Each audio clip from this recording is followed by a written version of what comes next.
Story is coming up at 4:30. Africa in Business on Channel Africa.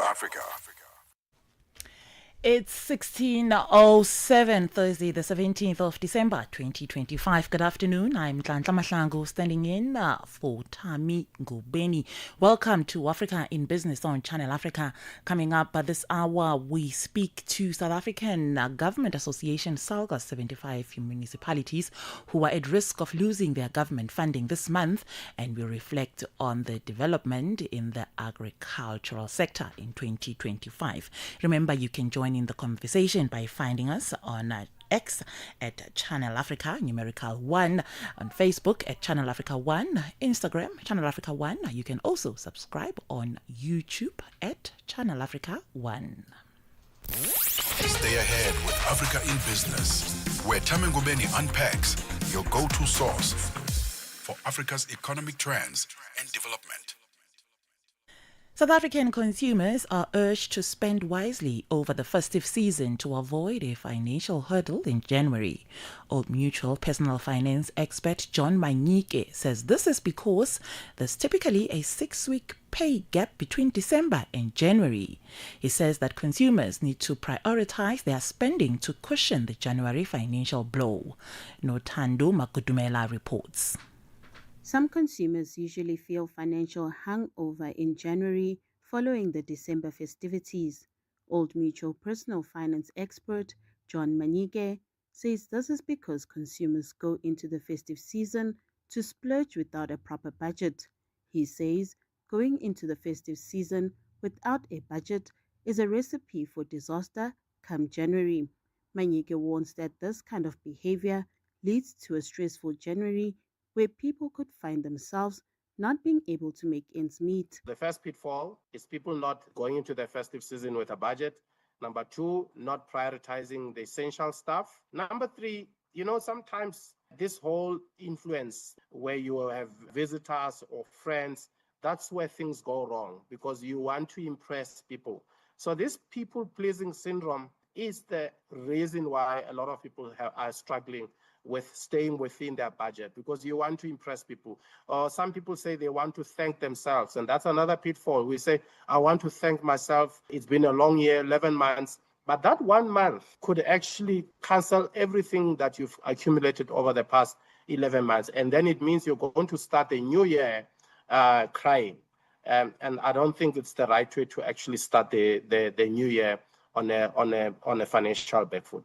Standard Bank Solution owner for Digital Money Manager, Shanae Motalal, says an analysis of salaried workers' pay cycles by Standard Bank shows that with public holidays, shutdowns, and year-end leave, the festive season fast-tracks the December payroll cycle. South Africans have typically coined very playfully as the January that never seems to end, and actually there's some truth in it. Analyzing the pay gaps between December and January for salaried workers actually reveals that we wait 6 to 7 days longer than in any other month. Momentum Investments economist Tiamo Masike says while consumers are willing to spend, they remain cautious compared to the previous year. Now that we are in the festive season, spending expectations are slightly better than a year ago, but the tone remains cautious. We saw Black Friday sales were stronger than in 2024, which shows that consumers are willing to spend, but selectively. Households are focused on value, and they are responding to discounts and promotions rather than splurging on discretionary items. We also saw in the fourth quarter that consumer confidence did improve, which to us suggests that households are less pessimistic this festive season. Particularly, the middle income group showed the strongest rebound. However, consumer confidence is still well below long-term averages, which tells us that this is more of a stabilization than a full recovery. Looking ahead, Masike says she expects household financial resilience to continue, but at a slower pace than this year. She says this is because some of the factors that helped consumers through the year are fading, such as the two-pot retirement withdrawals. Nothando Makudulela in Johannesburg. Africa in Business on Channel Africa. About 75 municipalities in South Africa risk losing their government funding, or what is known as the equitable share allocation, this month after the National Treasury moved to penalize alleged financial mismanagement. The decision has sparked a sharp reaction from SALGA, a government-linked association that represents all 257 municipalities in the country. SALGA has questioned the fairness and transparency of National Treasury's process that resulted in the funds being withheld. Lerato Pasha, SALGA's portfolio head for municipal finance, fiscal policy, and economic growth, joins us on the line to speak about this. Lerato, thank you so much for taking your time and joining us on Africa in Business. Good afternoon, Nhlanhla, and good afternoon to the listeners. Can you confirm how many of the 75 municipalities warned by the Treasury have actually had their equitable share payments withheld, and how do you expect this to impact service delivery, if at all? Okay, so from the notice that we had received, there were 75 that were notified, and all 75 their equitable share had been withheld. And we've been communicating with National Treasury in terms of ensuring that those municipalities who have responded back to the intention of withholding and have complied in terms of what was required for National Treasury to pay those municipalities. And I think as of today, there are quite a number of those 75 municipalities that have received payment and continues to receive. So we anticipate that all the 75 should be paid by tomorrow. Treasury argues it is fulfilling a constitutional obligation by acting against financially mismanaged municipalities. How does SALGA respond to this claim? National Treasury, indeed, they are empowered by the Constitution, but the very same Constitution that empowers them to withhold against municipalities, it's the same powers that they need to withhold against government and government institutions that owe municipalities for their accounts, and they are not withholding that equitable share.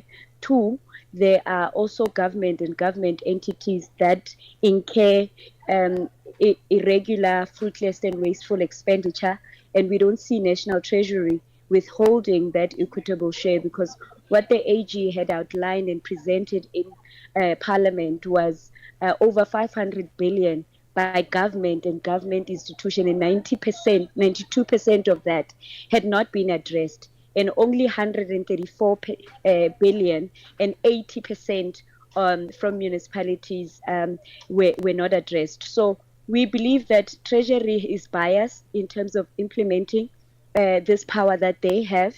And we also believe and advocate that the process should be transparent. The process should also be outlined in the Division of Revenue Act, so that at any given time, municipalities know what is required, and municipality know when the process starts, so that they are able to make representations in time, and so that National Treasury can also respond before the equitable share can be withheld. So we believe that National Treasury, if they are empowered, they should not be, they should implement it across all government who also are also in non-compliance with certain prescripts of the PFMA as well as the Constitution. And what concrete steps have you taken as SALGA to assist the municipalities flagged by the National Treasury to correct financial mismanagement before funds were withheld? So over and above this, in August, when we National Treasury notified us about their intentions, actually this process had started in July with the July tranche, where we informed National Treasury in terms of what is required from municipalities, and also the communication that they had sent to municipalities, so that we can be able to assist specifically on the specific issues that municipalities are in non-compliance.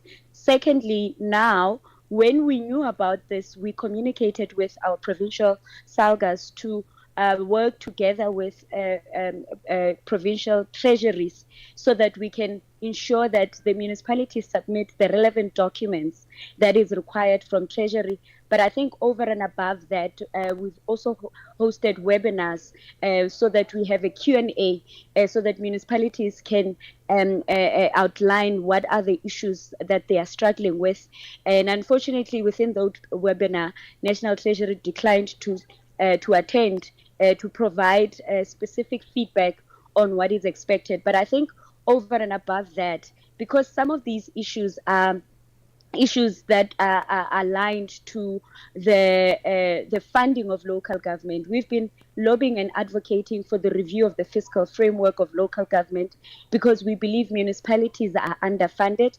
But I think equally where our study has found where municipalities are inefficient in terms of collecting the revenue that is due to them, in terms of the revenue losses that are there. We have programs within SALGA, the Revenue Enhancement Program, where we assist municipalities to reduce the losses, the revenue losses that are there, but to also educate the communities in terms of the importance of paying for services, but also helping the municipalities to resolve all the outstanding queries that customers have with them. And I think on the audit side, where the irregular and fruitless, wasteful expenditure side, we've got a municipal audit support program that helps municipalities to reduce the findings that had been raised by the AG. So we provide a hand-holding with municipalities so that they improve and come out of those unfunded budgets through the lobbying, as well as specific programs that are targeted towards those type of improvements or targeted areas that have been identified. And Lerato, how do you balance your role as an advocate for municipalities against the need to hold its members accountable for corruption, irregular expenditure, and failure to pay creditors such as Eskom and water boards? So I think let's start with the water boards. Municipalities are owed by its customers 416 billion rand. You don't hear National Treasury raising an alarm of this aspect. The very same customers that owe are the very same customers that use the water that municipalities buy from water boards, the electricity that is used by them. This includes government departments that are using that water, that electricity that we had bought. So we are saying this aspect, yes, municipalities need to ensure that they identify customers that are able and capable and have the ability to pay. But what we know is some of the municipalities unemployment rates are high, so they depend on the very equitable share that we are talking about. So they do not have the enough revenue raising capacity because of the lack of or a growth within their respective municipalities. I think that is one. So we struck a balance between the lobbying and advocacy. On the lobbying and advocacy, we are informed by data and we are informed by research in terms of what is being disadvantaged on behalf of municipalities, and we would advocate for what is not done right, that is not within the interest of municipalities. But equally, where there are inefficiencies, we do have programs and also have conversations with municipalities in terms of identified areas where they do not comply, where there are challenges in terms of, there's a program on fraud and corruption that we have within SALGA that trains and capacitate both the administrators within municipalities as well as councillors in terms of how to address, how to identify those issues and how to manage them, as well as the consequence management processes that they can embark on. Thank you so much, Lerato. That's the only time we had for this interview. I really appreciate you taking your time and joining us on Africa in Business. Thank you, Nhlanhla. That was Lerato Pasha, Salga's portfolio head for municipal finance, fiscal policy, and economic growth, joining us on the line to talk about the 75 municipalities in South Africa that risk losing their government funding. Conversations are happening, and Channel Africa is at the heart of them. We tell the African story with clarity, pride, and purpose, reaching audiences that matter to your brand. Partner with us and connect your business with listeners across borders in multiple languages and markets. For partnership opportunities, sponsorship, or sales, email us at partnership@channelafrica.co.za. Channel Africa, the African perspective. Africa in Business on Channel Africa. Africa in Business on Channel Africa indeed. My name is Nhlanhla Mahlangu, standing in for Thami Ngubeni. Backbase, the leader in AI-powered banking in partnership with African Banker magazine, has released the third edition of the Africa Digital Banking Experience Series 2025. The study found that a vast majority of participating banks view AI as crucial and that AI-driven services as very or extremely important for improving operational efficiency and customer engagement over the next 5 years. The report also highlighted that banks are moving beyond the traditional mass market approach to deliver more individualized meaning experiences. For more on this, we are joined on the line by Heidi Custis, Global Strategy and Transformation Director at Backbase.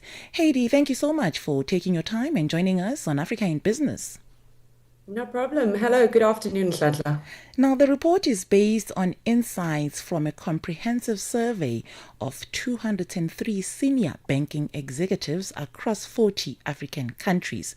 Take us through the methodology and sampling techniques used in the compilation of this report. Yes, of course. I think the exciting thing about this report is most reports, especially the more globally focused ones, when they dive into African insights, they do so by sampling maybe 10 or under insights from a few people, usually only in maybe 3 countries, South Africa, Kenya, and Nigeria. Our sampling is, as you said, across 200 plus banks across the entire continent, many countries, and we look at the leaders of both big, huge conglomerate banks as well as all the way down to smaller banks. So we believe we've got a really good understanding of what the executives in charge of the African economy are thinking. Now, were there any surprises in your findings given the diverse maturity levels of African financial markets? I think not so much surprises as wake-up calls. So the report is split into multiple iterations, and the latest released one was focusing on AI and cybersecurity. And the biggest wake-up call is that 81.5% of our respondents, so representing essentially 81% of African banks, have said that they have experienced a major cyber attack in the past year, which is not a surprise, but a massive wake-up call. There really is a huge wave of AI-driven fraud that's happening on the continent. In fact, Standard Bank Group recently sounded the alarm on AI impersonation, a rise of spoofing scams where fraudsters use AI-generated voices and emails to impersonate bank officials. So this is one of the major stats that we're seeing, is that the vast majority of banks on the continent are now shifting their security spend toward combating AI enhanced fraud and cyber attacks. This report shows that AI is now central to banking strategies. Were there any findings as to how the AI tools were used by the surveyed banks? Yes, absolutely. There are 3 major areas where banks tend to be using artificial intelligence. So use cases around fraud, as I've already said, in cybersecurity, but also around customer experience. So major advances in using AI to handle first-line customer experience, so that more volumes and more human-like experiences can be had for customer experience. And the other is inside the banks themselves to improve productivity and efficiency of the staff. The real thing here is, though, is as we build technology faster than ever, The report is really confirming that growth, security, and customer experience are no longer separate strategies. These things have to be intertwined and enabled by technology, and specifically by something that we are calling the intelligence fabric. In Haiti, about 80% of the banks that took part in the study have indicated that they've experienced cyber threats. How are they dealing with these threats? So we are moving past a tick box compliance exercise on the continent, and especially in 2026, we're seeing that using AI, especially in the space of security, is no longer a competitive luxury. It's now a conditional ticket to the game. So African bank boards are demanding proof of cyber resilience. Cyber resilience is this ability to not just block an attack, but also to recover and bounce back without disrupting the customer's life. So this is a major thing that we're seeing, and something that we're predicting is going to become central to the strategies of banks in the next year. And before I let you go, how are these banks ensuring that the adoption of AI-driven services improves financial inclusion and not just efficiency? Absolutely. So this, on our continent especially, is the most important. In fact, on a recent episode of Banking Reinvented, one of our guests, George Ngujuna, he's one of the continent's eminent voices in fintech, actually said, and I love this quote, that's why I'm going to quote him directly, Africa missed the first industrial revolution. We will absolutely not miss the AI and intelligence revolution. The strategic commitment to AI is overwhelming. Most of the banks are citing it as essential. However, what we are seeing in Nhlanhla is over 58% of them are actually currently struggling to integrate them with their aging core systems. So financial inclusion, integrating with aging core systems, and making sure that we educate consumers using AI as they move along their banking journeys, rather than just giving them things to read, to teach them about how financial literacy. That's really where it's going to become important. I'm very interested to see what some of the biggest banks on the continent are going to be doing in the next 18 months in this space. And I think that you'll see very shortly some very interesting things coming out of both Backbase and our partners on the continent when it comes to specific use cases around financial literacy, education, and customer lifecycle orchestration. Heidi, we'll leave it there. I really appreciate you taking your time and talking to us on Africa in Business. Perfect. No worries. Have a good day. Thank you so much. That was Heidi Custis, Global Strategy and Transformation Director at Backbase. It's time now for the latest business news.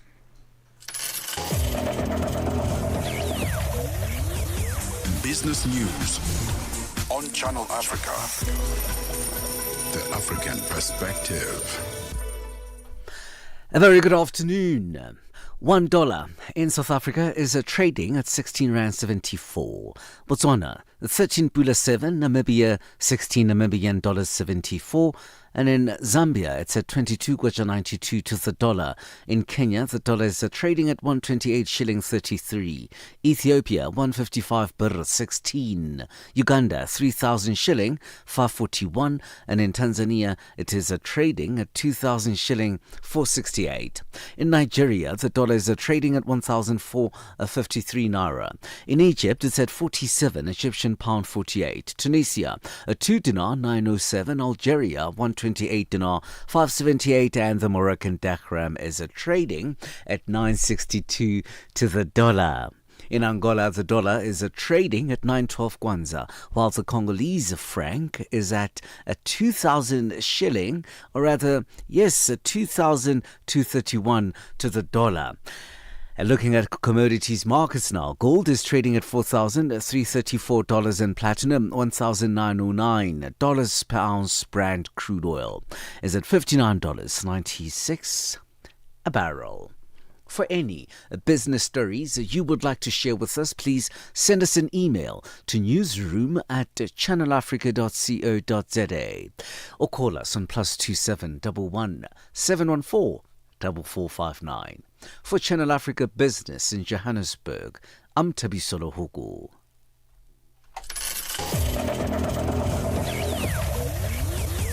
Business news on Channel Africa. The African perspective. And Musubudi Makura has the latest sports news. Sports on Channel Africa. The African perspective. And a very good afternoon from the Sports Desk. We'll start with the story. The Confederation of African Football President Dr. Patrice Motsepe, as well as Moroccan Agency for Investment and Export Development Director General Mr. Ali Sadiq, have concluded an agreement that will see Morocco, now the kingdom's economic brand, become the official sponsor of the Total Energies CAF Africa Cup of Nations tournament in Morocco. Victor Mosengo Omba, who is the General Secretary of the CAF has welcomed this agreement between these two institutions. Now, through this partnership, Morocco now will be associated with the biggest and the most unifying sporting event on African continent, using the Total Energies AFCON platform to showcase a modern and ambitious and a forward-thinking Morocco. That tournament getting underway this coming Sunday, the 21st of December. Further afield now, prize money for next year's FIFA World Cup will be 50% higher than the previous edition, with the World Football Governing Body FIFA agreeing a record of $727 million financial contribution to the tournament on Wednesday.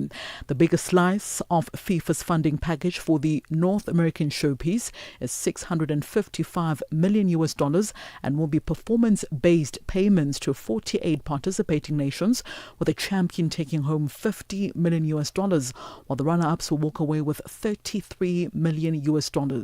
Now, the 16 nations that fail then to survive beyond the initial group phase will each earn $9 million in addition, and each qualified nation then entitled to $1.5 million to cover preparation cost for next year's World Cup. On to some tennis news now. Andre Petkovic, former German WTA player, has reacted to the announcement made by World Tennis Association as well as Mercedes-Benz, calling the 10-year partnership with Mercedes-Benz the most meaningful deal in the tour's history. So beginning on the 1st of January 2026, the WTA Tour will officially become the WTA Tour driven by Mercedes-Benz, a landmark commitment expected to be worth $500 million. It's understood to be worth $44.5 million per year for up to 10 years, with the potential to be the largest in women's sport. Let's hear from Andrea as she speaks about the impact this will have on the women's game. What excites me the most about the future of women's tennis is that I think we are still able to grow. Even though we can already see the impact that women's tennis has had, we still have 7 of the top 10 most earning female athletes are tennis players. The Grand Slams are fully sold out. The US Open semifinal day was the best tennis day of 2025. Even though you see all these steps already taken, there is still so much more growth to be had, and Onto this now. ESPN Africa has secured exclusive FIBA broadcast rights across sub-Saharan Africa in a 4-year deal that brings over 1,500 international basketball games to fans across the continent. Now, the 4-year agreement will see ESPN Africa air more than 1,500 games from 2025 until 2029, featuring the world's top national teams as well as the rising stars in a dynamic lineup of global tournaments. From the FIBA Basketball World Cups, men and women's, as well as the Continental Cups to Youth World Cups, ESPN Africa will deliver major events, international events rather, across audiences on the African continent. At the same time, when you look at this deal, ESPN has now secured exclusive FIBA broadcast rights across sub-Saharan Africa in a 4-year deal that brings over 1,500 games from fans across the country. ESPN will indeed deliver all the major international sporting events from basketball point of view, where ESPN also continues to strengthen its offering for fans who will live and breathe the game. Viewers of ESPN channels in Africa, as well as on Disney Plus in South Africa, will be able to watch as well the African FIBA qualifiers. And that's a wrap from the Sports Desk at the Sawa. For any sports stories you'd like to share with us, please send us an email to newsroom@channelafrica.co.za. Alternatively, call us on +27 11714 4459. For Channel Africa Sport, I am Mosibudi Makura. Sports on Channel Africa. The African perspective. Africa in Business on Channel Africa. Remember, you can join in the conversation by finding us on X at Channel Africa, numerical 1, Facebook at Channel Africa 1, Instagram at Channel Africa 1. You can also subscribe to YouTube at Channel Africa 1. Venezuelan President Nicolas Maduro has accused the United States of trying to seize the country's natural resources. Speaking at a public event in Caracas, he called for peace and urged oil workers to protest in defense of free trade for Venezuelan oil. Meanwhile, U.S. President Donald Trump has ordered a blockade of all sanctioned oil tankers entering or leaving the South American nation. Nhlanhla Mahlangu compiled this report. It has been a week since the United States seized the sanctioned oil tanker off Venezuela's coast, with bilateral tensions rising and the seizure being condemned by nations such as Colombia and Cuba. President Nicolas Maduro took to the podium to rally a protest aimed at protecting free trade in the region. La clase obrera petrolera, a través de esta comisión constituyente internacional. We must speak with ship owners in ports around the world to prepare a protest by oil and gas workers and by merchant marine workers against what we see as piracy by the US government, which is trying to impose privateering again. A big global protest permanent not just for one day, and to prepare the defense of free trade for Venezuela and the whole world. Because defending free trade and peace in the Caribbean and in Venezuela is defending free trade and peace for the whole world. Una gran protesta de trabajadores petroleros, gasíferos. Maduro also accused the U.S. of targeting Venezuela's natural resources, while also refuting claims of drug trafficking. Al pueblo de Estados Unidos le decimos. To the people of the United States, we say again and again, 1 and 1,000 times, not blood for oil, not war for oil. The claims about drug trafficking are fake news, a lie, an excuse. Since they cannot accuse us of weapons of mass destruction, chemical weapons or nuclear missiles, they invent another pretext to create another Afghanistan, another Libya, and with moral authority and with God's blessing. I say no more Vietnam, no more Afghanistan, no more Libya, no more Iraq, no more endless war. We know we are morally and spiritually in the right. Para crear otra Libia. Meanwhile, U.S. President Donald Trump announced on Truth Social that he's ordered a blockade of all sanctioned Venezuelan oil tankers. The move has since driven up global oil prices amid escalating geopolitical tensions. Nhlanhla Mahlangu, SABC News. At the start of 2025, Africa's agricultural sector appeared to be on a recovery path following a severe drought in the previous season. However, this fragile rebound was quickly tested by rising trade tensions. The United States introduced reciprocal tariffs, while within the region, Botswana repeatedly imposed bans on South African vegetable imports. Malawi also rolled out restrictions on a range of imported goods, and Zimbabwe banned maize imports in a bid to boost local production, conserve foreign currency, and pursue food self-sufficiency. Overall, 2025 saw several African countries increasingly turn to import restrictions as protectionist tools despite ongoing calls for deeper regional integration. For more on this, we are joined on the line by Thabile Nkunjana, a senior agricultural economist at the South Africa-based National Agricultural Marketing Council. Thabile, thank you so much for taking your time and joining us on Africa in Business. Thanks for having me on the show, Nhlanhla, and good evening to the listeners. How did agricultural output in 2025 compare with previous seasons? So 2025, it was a year that we have anticipated that it's going to be a recovery year. And this is based on a number of factors, and mainly it has been the good weather conditions. Despite the fact that on the end of trade, we have seen quite some, very much scary, developments.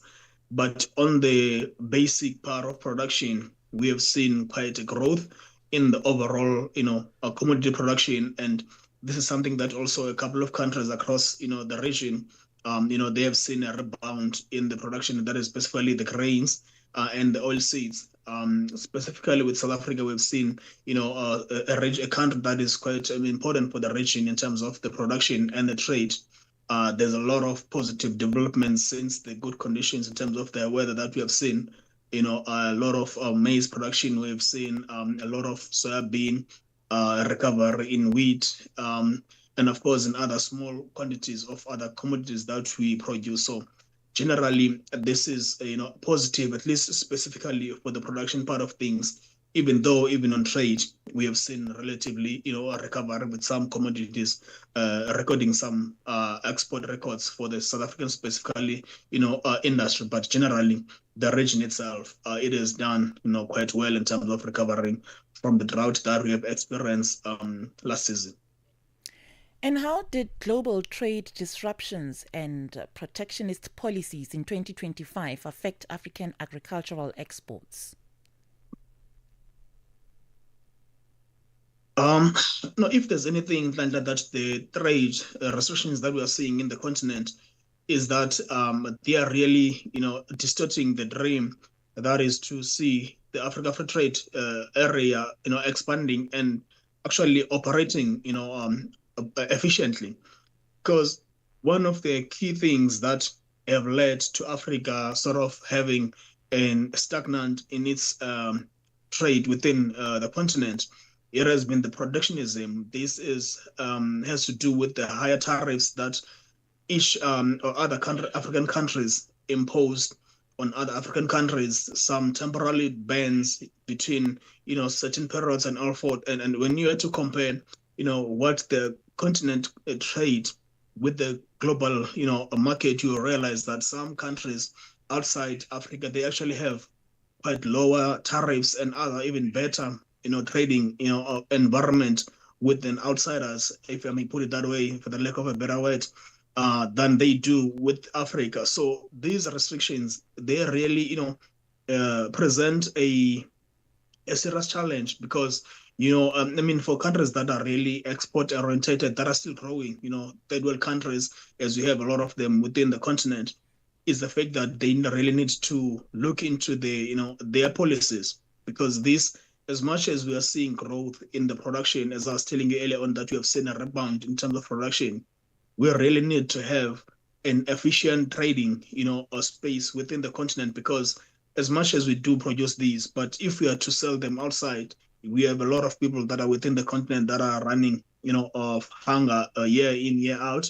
And that's something that we can only achieve if we have proper policies that are in place to allow African countries to trade with each other. Of course, there are conditions that need to be put, given the fact that some certain countries are not as developed as far as their infrastructure, their systems to trade, within the continent, even globally. But that's something that we can achieve whilst we are allowing trade to move freely within the region.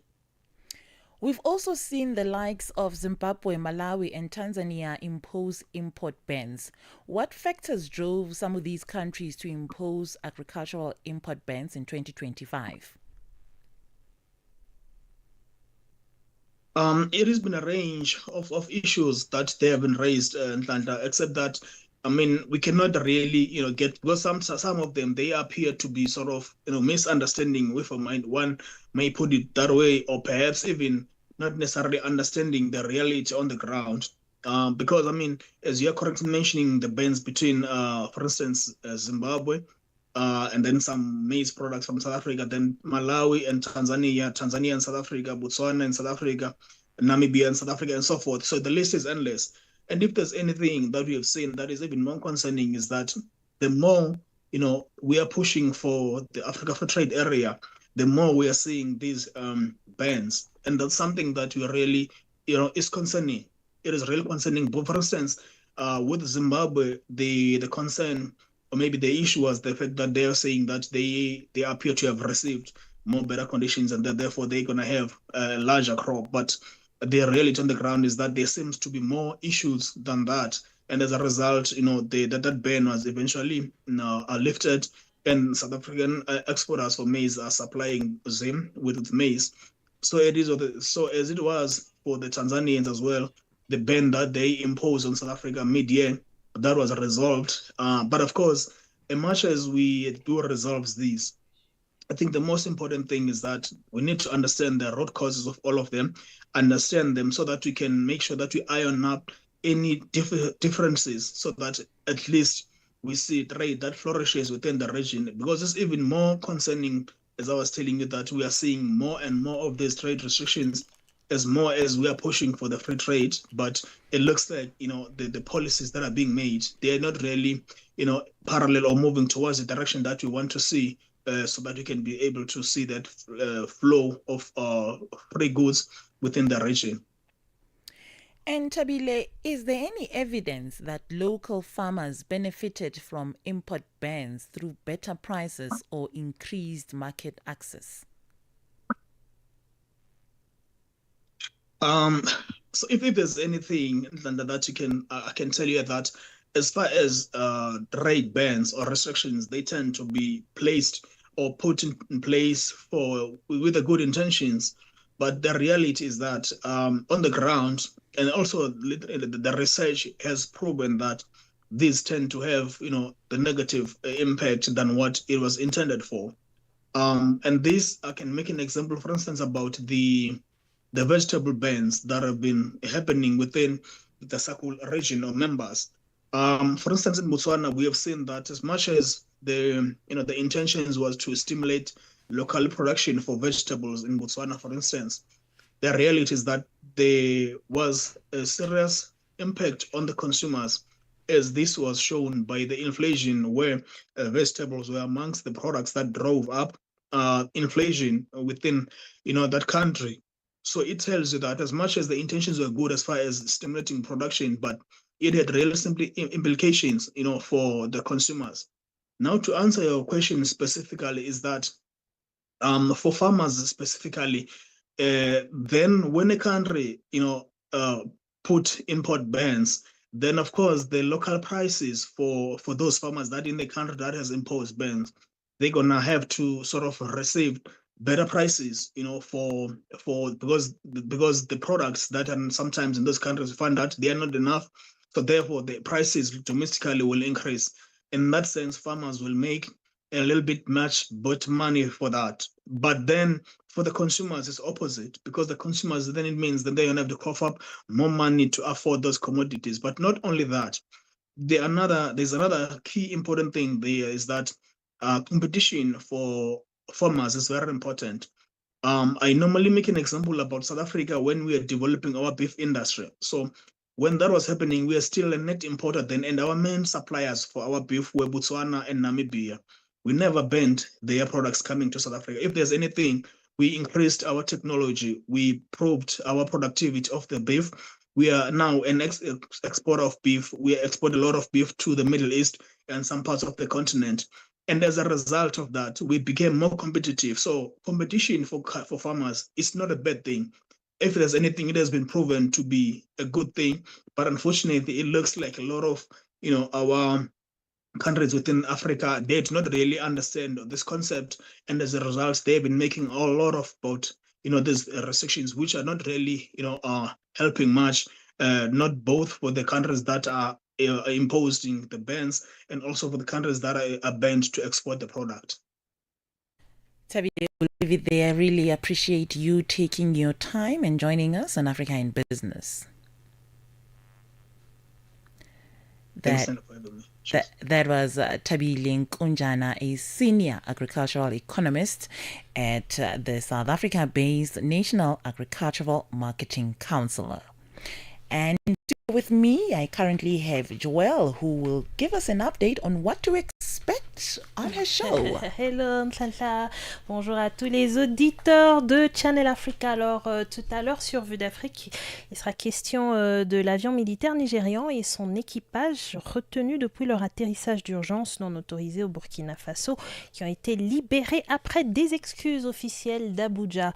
Et nous parlerons également de la plainte déposée auprès de la Cour pénale internationale, donc la CPI, par une organisation de la société civile soudanaise qui pointe du doigt le rôle du régime tchadien dans la guerre. C'est tout à l'heure sur Vue d'Afrique. Merci de rester connecté. Thank you. Thank you so much. Conversations are happening, and Channel Africa is at the heart of them. We tell the African story with clarity, pride, and purpose, reaching audiences that matter to your brand. Partner with us and connect your business with listeners across borders in multiple languages and markets. For partnership opportunities, sponsorship, or sales, email us at partnership@channelafrica.co.za. Channel Africa, the African perspective. Africa in Business on Channel Africa. Table Mountain Aerial Cable Whale Company, located in Cape Town, South Africa, kicked off the December festive season with a major milestone.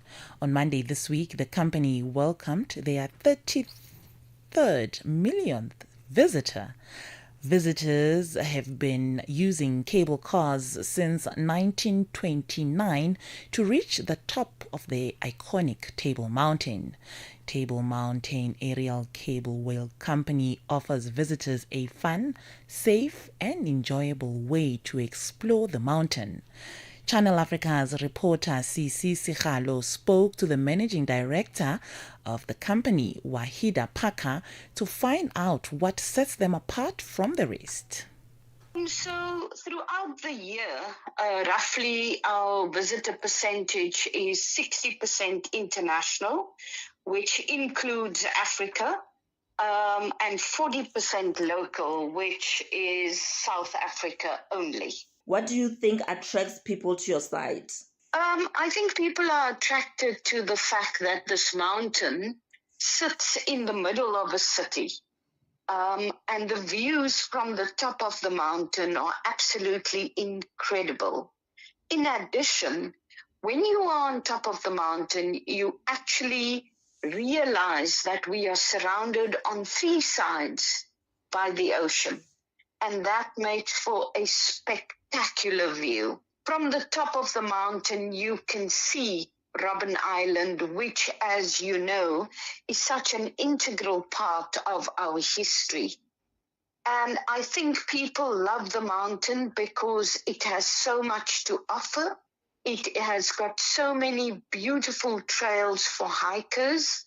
It's got an abundance of flora and fauna, which for the enthusiasts makes it an absolutely wonderful place to be. And of course, the fynbos, which is recognized for its status from all around the world. What do you do to ensure that your site remains attractive to visitors? Well, we first of all try to deliver a service that is of international standards. Our staff are extremely passionate about what they do, and we want to make sure that we leave visitors with a lasting memory, something that they will carry in their hearts forever. In addition, we make sure that visitors are as comfortable as they can be, as the queues do tend to get long sometimes. We have umbrella shading. We've got a misting machine that allows for cool water jets to spray onto people. And we also have refreshments that people can enjoy whilst they are here.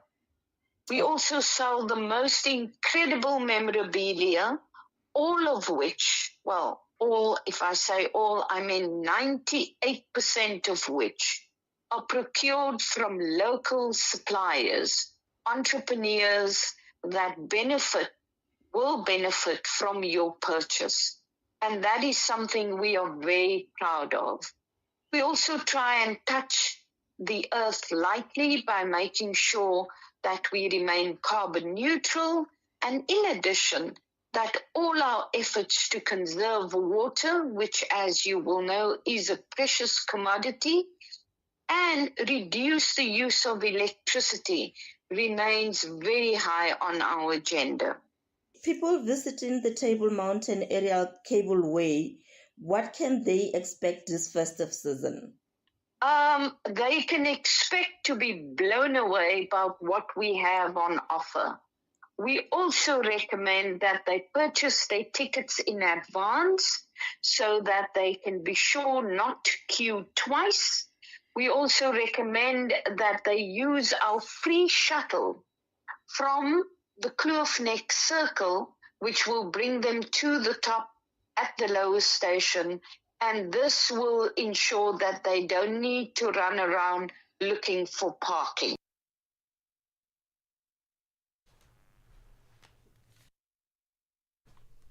That was the managing director of Table Mountain Aerial Cableway Company, Wahida Parker, speaking to CC Sigalo. And that's how we conclude today's show. Thank you so much for listening. Thanks to producer Mabu Buluka, technical producer Dumelo Mukwena, and the rest of the team. Until next time, it's a goodbye from us.